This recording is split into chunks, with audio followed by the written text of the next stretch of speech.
ചുണ്ടയ്ക്കെന്നെ മനസ്സിലായില്ലേ? അതൊക്കെ പറയേണ്ടവരോട് ഞാൻ പറഞ്ഞോളാം. ചുണ്ടയ്ക്കെന്നെ മനസ്സിലായില്ല എന്ന് തോന്നുന്നു. തിരുമേനി ആരാണെന്നും എന്താണെന്നും ഒക്കെ എല്ലാവർക്കും അറിയാം. ഇപ്പൊ എന്താ വേണ്ടെന്ന് പറയൂ. ഓ, അപ്പോ ഞാൻ ആരാണെന്ന് മനസ്സിലായത് കൊണ്ടാണ് ഈ പെരുമാറ്റം അല്ലേ? എങ്കിൽ എനിക്കൊന്ന് പറയാനുണ്ട്.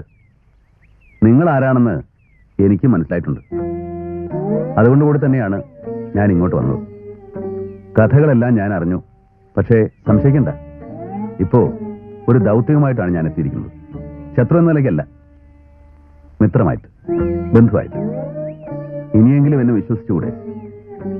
ഉണിക്കോമൻ അറിഞ്ഞുകൊണ്ടാണോ ഈ പുറപ്പാട്? അറിഞ്ഞുകൊണ്ടാണ് യാത്ര.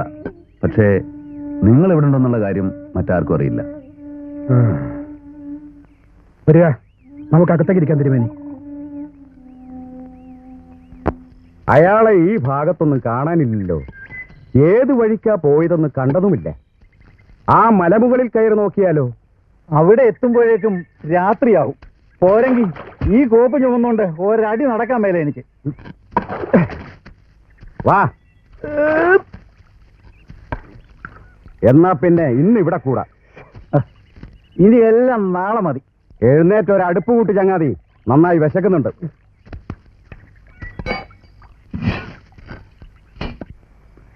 നിങ്ങൾ എവിടെ പോയിന്ന് അവിടെ ആർക്കും ഇപ്പോഴും അറിയില്ല. മൂസദ്ദ ഇടയ്ക്കിടയ്ക്ക് പറയും നിങ്ങൾ വല്ല കാട്ടിലോ മേട്ടിലോ എവിടെങ്കിലും ഉണ്ടാവുന്നു. അദ്ദേഹം ബുദ്ധിമാനും കറകളഞ്ഞ രാജ്യസ്നേഹിയുമാണ്. ആട്ടെ, നിങ്ങൾ എങ്ങനെയാ ഇവിടെ എത്തിപ്പെട്ടത്? പൊന്നുതമ്പുരാനെ കൊല്ലുകയും മൂത്തകുമാരി സ്വയം കുത്തിച്ചാവുകയും ചെയ്തു കഴിഞ്ഞപ്പോ ഈ കുഞ്ഞുങ്ങളുടെ ജീവൻ അപകടത്തിലാവുമെന്ന് എനിക്ക് ഉറപ്പായിരുന്നു.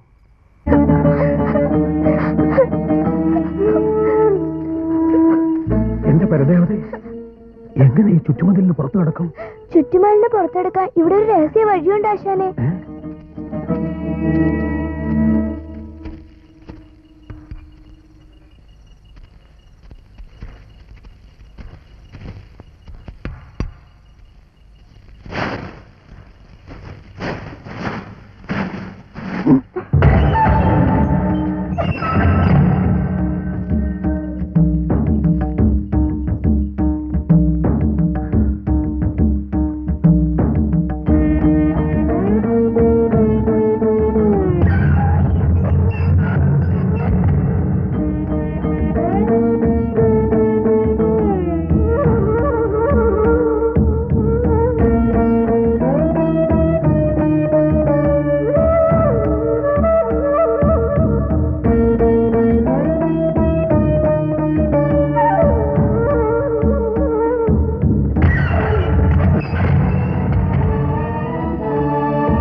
ശത്രുക്കളെ പേടിച്ച് ജീവനും കൊണ്ട് ഓടി വരുന്നവരാ ഞങ്ങള്.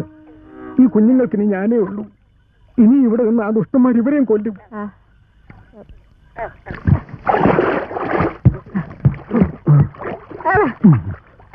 ചുണ്ടയാണ് ഞങ്ങളെ ഇവിടെ എത്തിച്ചത്. അന്നു മുതൽ ഈ മലവർഗക്കാരുടെ സ്നേഹവും സഹായവും കൊണ്ട് കഴിഞ്ഞു പോരുന്നു. പിന്നീട് ഒരിക്കലും ആശാൻ എലവൻകോട്ടേക്ക് പോയിട്ടില്ല? ഇല്ല. ഈ കുട്ടികളെ തനിച്ചാക്കിയിട്ട് പോവാൻ മനസ്സനുവദിച്ചില്ല.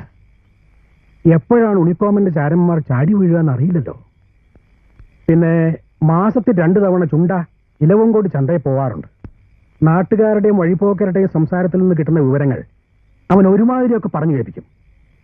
അങ്ങനെയാണ് ഉണിക്കോമനെതിരെ വലിയ ലഹളകൾ നടന്നുവെന്നും അതല്ല അയാൾ അടിച്ചമർത്തിയെന്നും ഒക്കെ കേട്ടത്. ഇതിനിടയ്ക്ക് പൊന്നുതമ്പുരാന്റെ സഹോദരിയുടെ ഭർത്താവിനെയും മകനെയും കൊന്നുകളഞ്ഞുവെന്ന് ആരോ പറഞ്ഞു കേട്ടെന്നും ചുണ്ട പറഞ്ഞു. അങ്ങനെ വല്ലതും തിരുമേനി കേട്ടായിരുന്നോ? നേരറിയാൻ ഒരു മാർഗവും ഇല്ല. ഞാനും അങ്ങനെ ചിലത് കേട്ടു. ഹരിദത്തൻ എന്നല്ലേ ആ കുമാരന്റെ പേര്? അതെ, നല്ല ഉശിരനായിരുന്നു.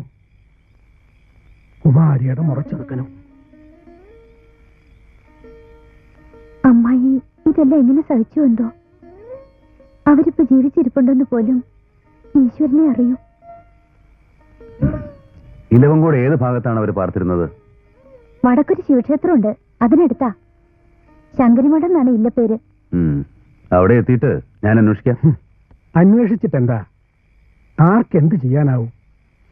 തിരുമേനി, ഇലവങ്കോട് ദേശത്തിന്റെ യഥാർത്ഥ അവകാശിയാണ് ഈ ഇരിക്കുന്നത്. കുമാരന് പ്രായപൂർത്തിയാകുന്നവരെ മാത്രമേ ഉണിക്കോമന് കാലമുള്ളൂ എന്നുള്ളത് ഉറപ്പാണ്. പക്ഷേ എന്റെ ആധി കുമാരിയെ പറ്റിയാണ്. ഇവിടെ മലവർഗക്കാരുടെ ഇടയിൽ ഒന്നാം തരം പോരാളികളുണ്ട്. അവരെയും കൂട്ടി ഇലവങ്കോട്ടേക്ക് പോകാം. ഉണിക്കോമനെ പടയിൽ തോപ്പിച്ച് ദേശം വീണ്ടെടുക്കാം. ഉണിക്കോമനോട് പടയ്ക്ക് പോകുന്നത് നന്നേ ആലോചിച്ചിട്ട് വേണം. അയാളുടെ കീഴിൽ വലിയൊരു പടയുണ്ട്. അയാളും നല്ലൊരു പടയാളിയാണ്. നേരാണ് കുമാര. ബുദ്ധി കൊണ്ടേ ഉണിക്കോമനെ തോൽപ്പിക്കാനാവൂ. അതിനുള്ള വഴികളാണ് നാം ആലോചിക്കേണ്ടത്. തിരുമേനി പറഞ്ഞതാ അതിന്റെ ശരി. ഒന്ന് ഞാൻ ഉറപ്പ് പറയാം, എന്റെ എല്ലാ സഹായവും ഈ കാര്യത്തിലുണ്ടാവും. തിരുമേനി അന്തി ഉറങ്ങാൻ ആ രാത്രിയിൽ ഇവിടെ എത്തിയത് ഒരു നിമിത്തമായിട്ടാണ് എനിക്കിപ്പോ തോന്നുന്നത്. ഇന്ന് പണിയന്മാരുടെ വിളക്കുത്സവാ. ഇവിടെ വന്ന കാലം മുതല് ഞങ്ങളും ഉത്സവത്തിന് കൂടാറുണ്ട്. പാട്ടും കൂത്തും ഒക്കെ ഉണ്ട്. ഇക്കൊല്ലം ഞാനും കൂടിക്കളയാം. ഓ,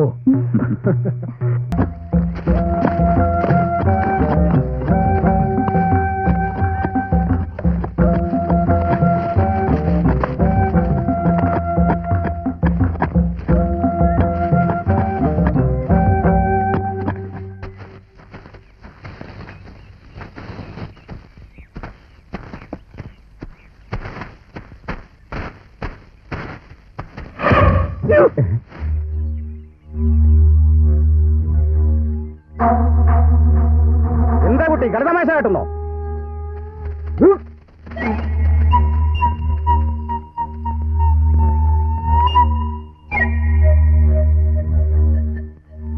വേണ്ട, അമ്പും പിന്നൊന്നും വേണ്ട. ഞങ്ങൾ ഇലവങ്കോട് ദേശത്തെ പടയാളികളാണ്. നാടുവാഴി അയച്ചിട്ടാ ഞങ്ങൾ വന്നത്. എന്താ ഉദ്ദേശം? കൊട്ടാരത്തിലെ ഒരു വൈദ്യൻ മരുന്ന് ശേഖരിക്കാൻ കാട്ടിൽ കയറിയതാ. ആളെ കാണാനില്ല. ഞങ്ങൾ തേടി ഇറങ്ങിയതാ. കുട്ടി കണ്ടിരുന്നോ അങ്ങനെ ഒരാളെ? വെളുത്തു സുമുഖനായ ഒരു നമ്പൂരിശന് ഈ വഴി ആരും വന്നിട്ടില്ല. കുട്ടി കണ്ടു കാണില്ല. ആളൊരു വിക്രമനാ. ഏത് വഴിയും കടന്നു പോവും. ഞങ്ങൾ ഏതായാലും ഒന്ന് നോക്കിയിട്ടേ പോകുന്നുള്ളൂ.